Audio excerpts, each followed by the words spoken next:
Hello there. Chantal.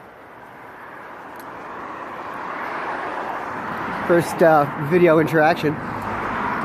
Interesting, it's a little snowy. I don't know if you can tell it's snowing a bit. Very unusual weather here in New Jersey. Not that it's snowing, but it's not supposed to be snowing. And it's warm when it's not supposed to be warm, and it's raining when it's not supposed to be raining. So it's a little unusual. Anyway, here we go. We're going to go to a study.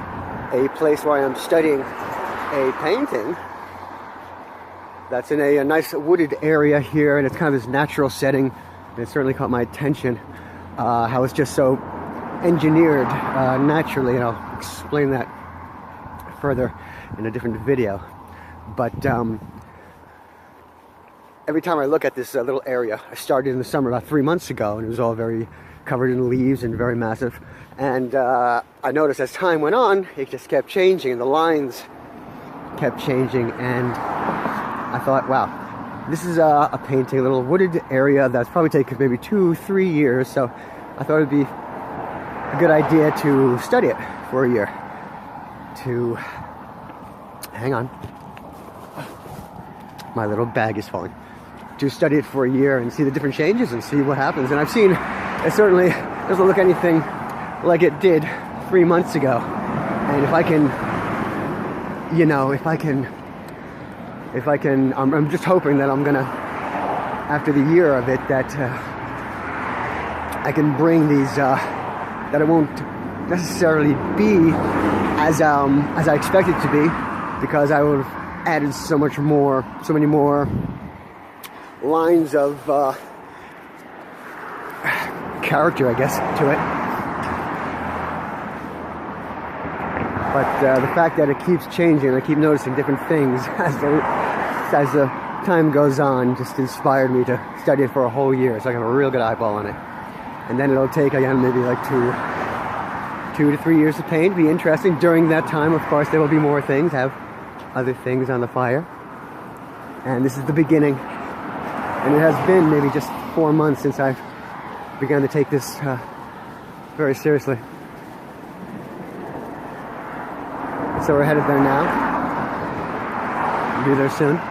Hang on. Okay, we're getting there. Okay, it's a lot easier to just wander into this little wooded spot here when there's plenty of leaves. Now there aren't so many leaves. So I'm easily seen, I imagine, which I prefer not to be. I probably just wander in and out. So we're in ninja mode now. We're just gonna step into the woods as if we owned them. Okay, approaching slowly. Got the road on the right, on the left, and any moment now, shall make our way into the woods. My bag is slipping again. It's time to get a different bag. Okay. Looking here, I'm looking around, I'm checking to see, do I have any unusual folks watching me go in who might follow me that I could do without? I do not see that. We are in the woods now. Okay, make our entrance, get deep. Okay, and find our spot. We are now about 3 feet up. Stay tuned. Okay, here we go.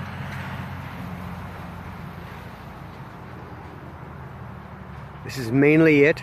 It's a lovely little area here. Notice the teardrop kind of shape that it has.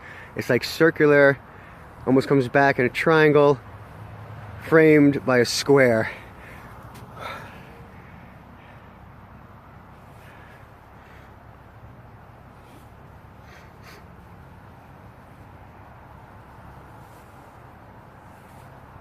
Okay, I'm sitting down here on the ground here, about 3 feet up.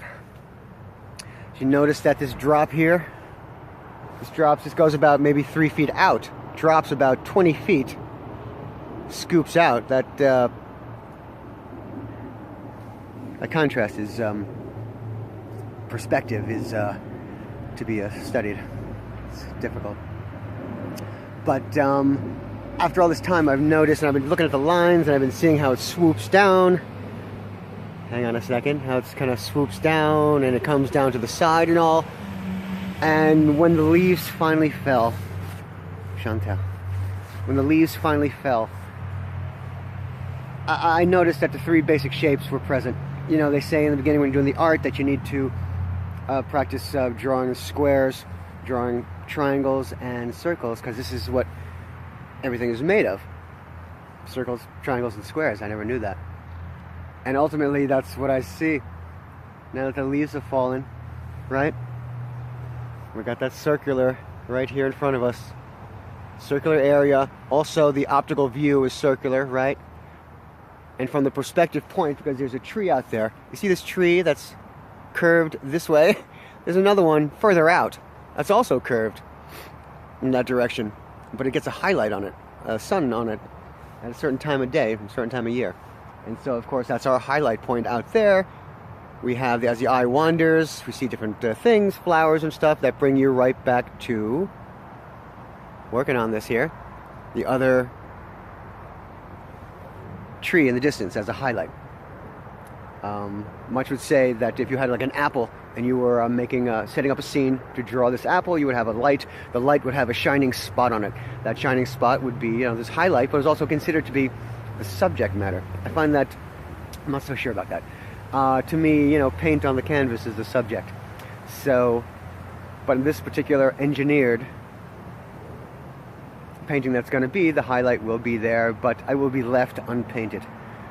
If the highlight is the subject, and to me, paint on the canvas is the subject, then there will be no paint on that little spot, because usually the highlight is, the highest point of the highlight is white. And so the white canvas will be left untouched, and everything will be painted around it. And that will actually be the first time that I've touched paint to canvas. I've been doing everything on digital computer stuff now. But that'll be the first actual paint on canvas. I look forward to that. It's very soon. And that will be recorded. And then from there, it'll be maybe another 2-3 years. And I'll explain in a lot more detail what the painting's, the source of it and where it's headed. It's not so simple. It's a little chilly.